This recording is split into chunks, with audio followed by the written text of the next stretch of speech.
Hi, everybody. So, I wanted to speak today about the idea that discipline is actually a spiritual practice.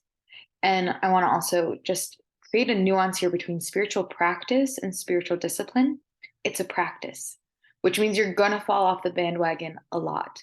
You're not going to do it right. And then the point is not perfection all the time. The point is to get yourself in the movement and in the practice that it starts becoming a pattern. So when people think about going on a spiritual journey or opening up their intuition or living a life of alignment, they kind of have this idea that like everything's going to feel amazing all the time and they're going to wake up invigorated. They're going to meditate for 2 hours. They're going to drink a banana matcha, whatever oat milk latte smoothie thing. And then they're going to like feel amazing and open up their PayPal, whatever, and they're going to get millions of dollars, in their bank account overnight because they're just so in tune with the universe. Okay, that's total bullshit. So I just want to say that first. So what we want to do when we're talking about bringing in discipline as a spiritual practice, we're really talking about creating structure in your life so that you are most able to succeed. Structure doesn't sound sexy. Structure sounds really boring. Structure sounds really repressive. Structure has all of these connections to it that we connect with the patriarchy or abuse or being like domineering or taking like being rigid and all those things. You might have relationships in your life that really represented that to you. So when you think about money, you thought about your dad who withheld money from you because he was being controlling, and that to you is your idea of structure. You might think of an abusive relationship that you were in where you had to be back home at a certain point. So you might have all of these toxic ties to what structure means. And the idea to use freedom is never needing to think about things, being totally open to the moment, and just moving wherever the wind takes you. So, what I want to do here is really kind of bring in a different understanding here. Structure is the road to freedom. When you know what your highest values are, what we want to do is we want to create structure so then your highest values can be what you're doing 80% of the time.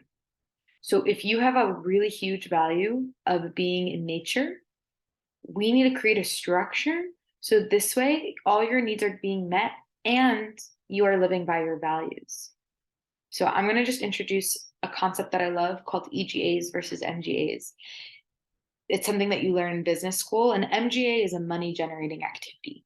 That's something like selling lemonade. You're going to give a cup of lemonade, you're going to get 25 cents back. It's something that's going to give you money today. MGAs in your real life are things that are going to meet a need today. So an MGA is making your bed, an MGA is feeding yourself, an MGA is showering, an MGA is going to the gym. It's things that you're going to do today. They're going to make you feel good.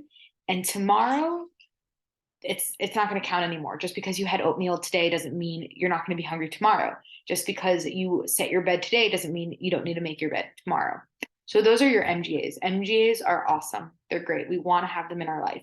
But if we don't set up our EGAs well, and I'll tell you what that is in a minute, your MGAs will end up overwhelming you and creating a lot of disturbance in your life, and you'll never end up living the life that you really want to be living because you've never actually looked at your EGAs. Your EGAs are basically stand for exponential growth activities. So instead of selling the lemonade, the EGA is going to the factory and creating the recipe for your lemonade so it can scale. An EGA in our real time is basically having your payments automated, having your bills automated. So you never have to sit down and take 2 hours to go through all of your bills and pay everything. You never have to get an overdraft fee because your bills are all automated. That activity is an EGA. It's not going to feel good. It's going to feel really uncomfortable and it's going to stress you out a lot because it's going to bring up your stuff. EGAs are meant to trigger us. So when you're doing an EGA, it might take 2 or 3 hours. You might not be able to go to the gym that night. You might not be able to do any of your MGAs because you need to set out a time to do an EGA. But once you do that EGA, once your bills are automated, you've just actually given so much freedom to yourself. So notice how the discipline or the structure there has actually now given you freedom. Because instead of spending 2 hours a month working and automating your bills, You spent 3 hours once, and now your bills are automated for forever. Okay? Your EGAs are the things that build you into the future that you're looking for. So when you get really clear with your values of what do I want my life to look like? What do I want my life to be? If I want to be outside all the time, that means I cannot have a job connected to an office. It might mean I need to be a nature photographer. But what are the EGAs I need to do to make that possible? It might be getting trained for that. And training's not fun. That might be a lot of hours that you would rather be spending somewhere else. It might be saving up money to buy a really nice camera. And saving money means no movies, no hangouts with friends at an expensive restaurant, no, Christmas gifts this year. It might be a lot of withdrawing your energy. You're really constricting your energy to then expand it. So think about that. An EGA constricts energy and then expands it. It lets it loose, it releases it. So you want to figure out, what are your EGAs? What are the things that you would like to create in your life that then will all of a sudden give you your life back? So this way you're not spending all your days just upkeeping your life, managing your life. You want to be living your life. You want to be loving your life. You want your life to continue having this unfolding of expansion instead of an endless grocery list.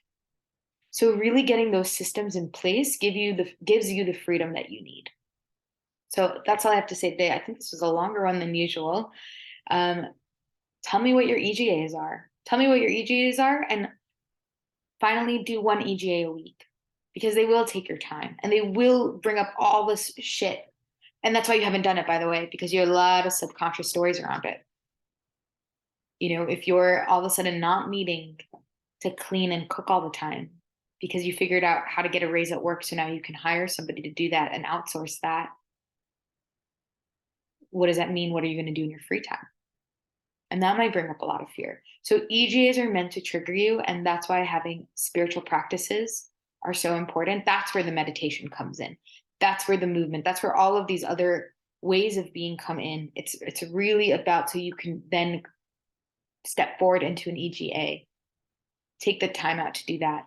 One EGA a week even, and your life will be completely transformed within 6 months.